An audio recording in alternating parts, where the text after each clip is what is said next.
Halo,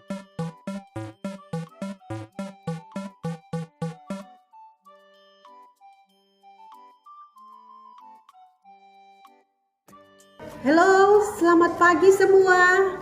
Welcome to grade 4. Mari belajar tematik kelas 4 sekolah dasar. Bersama saya, Ibu Guru Shirley Aiba.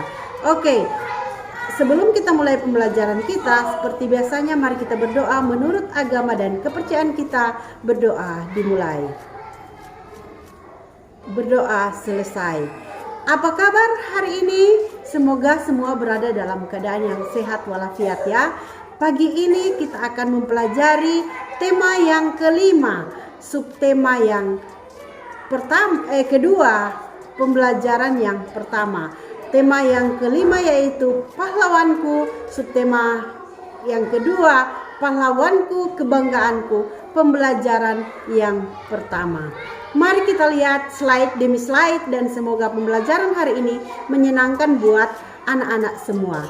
Nah, anak-anak, pahlawan adalah orang yang berjasa bagi bangsa dan negara. Dengan gigih berani, pahlawan berjuang melawan penjajah. Sikap dan perjuangan para pahlawan patut kita teladani. Tanpa jasa para pahlawan, Indonesia tidak akan lepas dari penjajah. Siapa saja pahlawan yang berjasa bagi bangsa dan negara? Ayo kita lihat materi pada subtema ini untuk pembelajaran yang pertama. Let's go.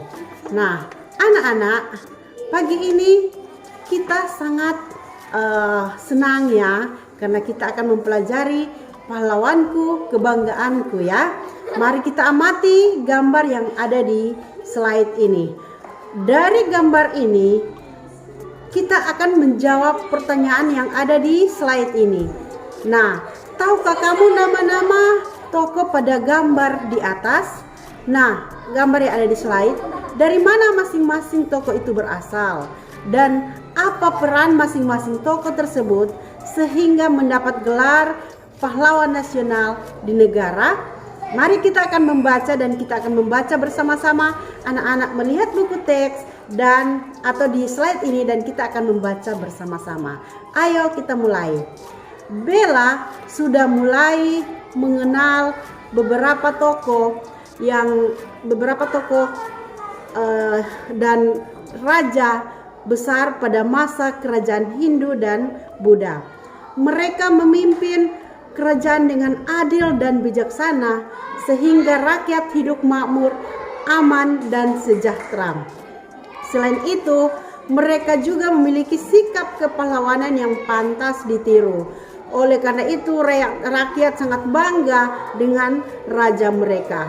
Nah, pada masa kerajaan Hindu dan Buddha mulai melemah, agama Islam masuk ke Nusantara sehingga muncullah kerajaan Islam atau disebut kesultanan. Salah satu tokoh besar yang ada pada masa kerajaan Islam adalah Sultan Hasanuddin. Dan Bella ingin tahu lebih banyak mengenai Sultan Hasanuddin. Di salah satu buku yang dibacanya, Bella mendapatkan informasi tentang Sultan Hasanuddin dan perjuangannya. Ya, Sultan Hasanuddin dari mana? Mari kita tebak. Dengan kita mengikuti cerita berikut, kita akan dapat menjawabnya. Mari kita perhatikan. Kita akan baca teks ini bersama-sama. Judulnya adalah Sultan Hasanuddin.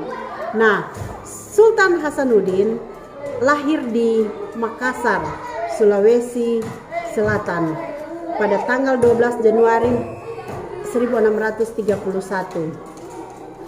Sultan Hasanuddin adalah raja ke-16 kerajaan Gowa yang terlahir dengan nama I Malombasi Muhammad Bakir Daeng Matawang Karaeng Bontu Mengepe. Panjang sekali namanya. Setelah menaiki tahta sebagai sultan, ia mendapat gelar Sultan Hasanuddin Tumangge Sri Bala Pengkana, tetapi lebih dikenal dengan nama Sultan Hasanuddin saja. Karena keberaniannya, ia dijuluki The Hanjes van Het, Kasten oleh Belanda, yang artinya ayam jantan jago dari timur. Nah, Sultan Hasanuddin memerintah kerajaan Goa ketika Belanda yang diwakili company sedang berusaha dan menguasai hasil rempah-rempah di wilayah timur Indonesia. Tentu saja keinginan Belanda ditolak oleh Raja Goa. Nah, kerajaan Goa pada saat itu merupakan kerajaan besar yang menguasai jalur perdagangan. Nah, pada tahun 1666 di bawah pimpinan Laksamana Cornelis Spelman, company berusaha menundukkan kerajaan-kerajaan kecil, tetapi belum berhasil menundukkan kerajaan Goa. Nah, Sultan Hasanuddin berusaha menggabungkan kekuasaan kerajaan-kerajaan kecil di Nusantara di bagian timur untuk melawan company. Pertempuran terus berlangsung. Company menambah kekuatan sehingga pada akhirnya Goa terdesak dan semakin lemah, sehingga pada tanggal 16 November 1667 Sultan Hasanuddin bersedia menandatangani perjanjian Bungaya. Kerajaan Goa merasa dirugikan sehingga Sultan Hasanuddin mengadakan perlawanan lagi. Pihak company pun meminta bantuan tentara ke Batavia dan pertempuran kembali pecah di berbagai tempat. Sultan Hasanuddin memberikan perlawanan sengit. Bantuan tentara dari luar menambah kekuatan pasukan company hingga akhirnya company berhasil menerobos benteng terkuat Goa, yaitu benteng Somba Opung. Setelah dikalahkan, Sultan Hasanuddin mengundurkan diri dari tahta kerajaan. Beliau wafat pada tanggal 12 Juni 1670. Untuk menghormati jasa-jasanya, pemerintah menganugerahkan gelar pahlawan nasional kepadanya. Nah, mari kita jawab 5 pertanyaan setelah mendengarkan cerita mengenai Sultan Hasanuddin. Anak-anak baca dengan saksama cerita Sultan Hasanuddin, kemudian jawab pertanyaan yang ada di slide atau di buku teks. Kita lanjut. Nah, setelah mendengar cerita, carilah kata-kata berikut dan buatlah kalimat dengan kata-kata tersebut. Kerjakan di buku tugasmu ya. Contoh, kata tahta, benteng, sengit, menerobos, menganugerahkan ya. Ini ada di tabel, silakan anak-anak lengkapi. Kemudian, informasi apa saja yang kamu peroleh setelah membaca Sultan Hasanuddin? Apakah ada yang ingin kamu ketahui mengenai perjuangan Sultan Hasanuddin? Tulislah dalam tabel yang ada di slide ya, atau di buku teks. Buatlah karangan non-fiksi yang menceritakan kehidupan dan perjuangan Sultan Hasanuddin. Nah, berdasarkan informasi yang kamu peroleh dari bacaan dari jawaban pertanyaanmu, susunlah karangan dengan menggunakan bahasa Indonesia yang baku dan benar, bisa ya. Oke, kita lanjut. Kemudian Sultan Hasanuddin melawan company karena company bersikap semena-mena terhadap rakyat Goa dan ingin menguasai perdagangan rempah-rempah. Sultan Hasanuddin berjuang melawan company dengan gigih dan berani sehingga Belanda memberikan julukan ayam jago dari timur. Nah, anak-anak, perjuangan Sultan Hasanuddin perlu kita teladani. Sikap gigih dan berani melawan kesewenang-wenangan dari penjajah harus kita contoh dan terapkan dalam kehidupan kita sehari-hari. Nah, Sultan Hasanuddin merupakan salah satu pahlawan yang sangat berjasa bagi bangsa.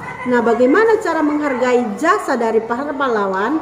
Coba anak-anak diskusikan dengan teman-temanmu yang ada di bangku dekat dengan Anda. Tuliskan hasil diskusimu pada kolom yang sudah disiapkan. Coba lihat contoh di buku teks. Oke, mari kita lanjut.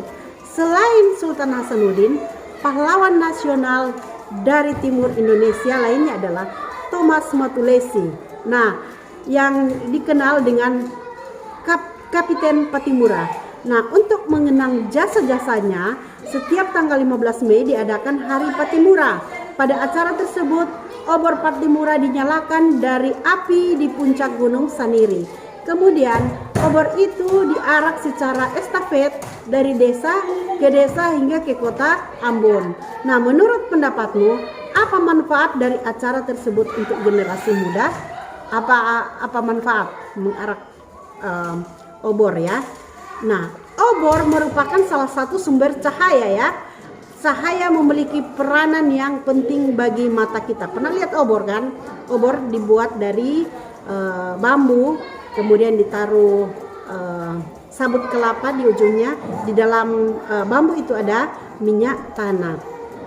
Nah, cahaya memiliki peranan yang penting bagi mata kita ya. Tanpa cahaya kita tidak dapat melihat benda yang ada di sekeliling kita. Nah, sejak zaman dahulu cahaya sudah digunakan manusia untuk berkomunikasi, entah dengan obor, api unggun maupun pantulan cahaya matahari. Seperti yang sudah dijelaskan pada subtema sebelumnya, salah satu sifat cahaya adalah dapat dipantulkan. Salah satu benda dapat memantulkan cahaya adalah cermin. Cermin merupakan benda yang banyak kita temui dalam kehidupan sehari-hari. Kita pasti sedang melihat ke cermin saat akan merapikan pakaian ya. Sepeda motor atau mobil juga memiliki cermin. Misalnya spion yang dapat membantu melihat kondisi jalanan di belakang mobil. Nah, cara kerja cermin adalah memantulkan kembali hampir semua cahaya yang diterimanya. Nah, cermin tersebut terbuat dari kaca bening yang dilapisi lapisan mengkilap dari perak atau aluminium.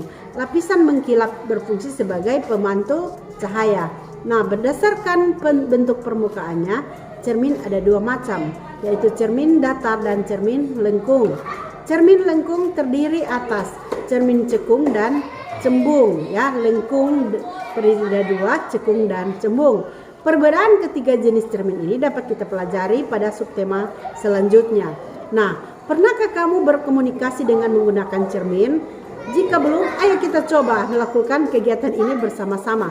Berkomunikasi menggunakan cahaya dari cermin. Alat dan bahan cermin datar kecil, kemudian senter. Langkah kerja, bentuklah kelompok yang terdiri dari 6 siswa. Salah satu siswa ditunjuk sebagai pemberi kode, sedangkan 5 siswa lainnya sebagai pelaksana kode. Kita akan buat ya percobaan ini. Nah, berikut setelah itu, sebelum bermain semua anggota berdiskusi. Silakan anak-anak baca petunjuknya, ada di buku teks atau di slide ini.